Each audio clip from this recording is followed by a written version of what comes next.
विभीषण के द्वारा मैथिली का पता मिलने पर जब हनुमान जी को पता चला विभीषण के द्वारा सीता जी कहाँ है, ये जो प्रसंग है इसको पढ़कर भक्त के मन में एक ये विश्वास जागता है कि भगवान की कृपा हो तो बड़ी से बड़ी कोई भी वस्तु भी मिल सकती है।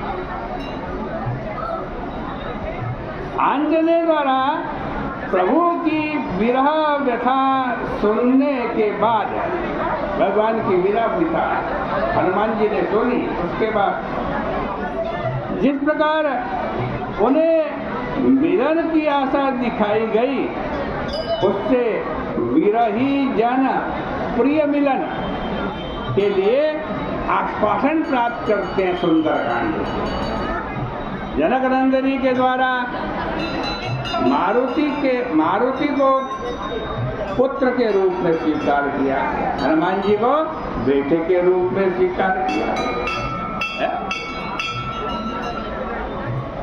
इस पर क्या होता है, इस पर व्यक्ति ये आकांक्षा करता है कि हम सुंदरकांड का पाठ करेंगे तो हमारी जो वात्सल्य की आकांक्षा है उसकी पूर्ति हो जाएगी।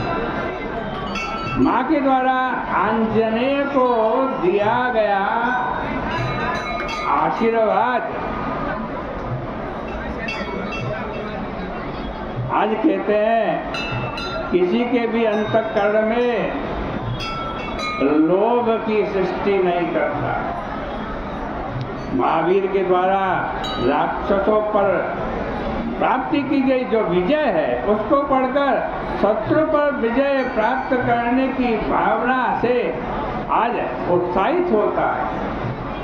आंजनेय के द्वारा होने वाले लंका दहन में वह शत्रु का षड्यंत्र उसके ही विरुद्ध पड़ जाने की कल्पना से प्रसन्न होता है, क्योंकि रावण ने जो षड्यंत्र किया पूंछ जलाई हनुमान जी की, उसी के लिए खतरनाक हो गई रावण के लिए। रसानन के द्वारा तिरस्कृत विभीषण को लंकेश की उपाधि पाते देखकर वो भक्त आज दैन्य से युक्त होकर वैभव की उपस्थिति की आशा से प्रसन्न होता है।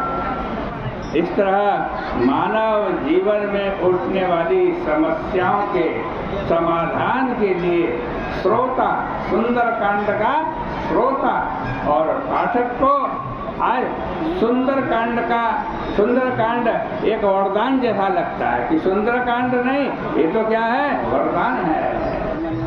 संकट में पड़ने पर वह मैथिली के द्वारा कही गई शक्ति को बार बार दोहराता है। दीन दयाल विरद संभारी हरहुनाथ मम संकट भारी।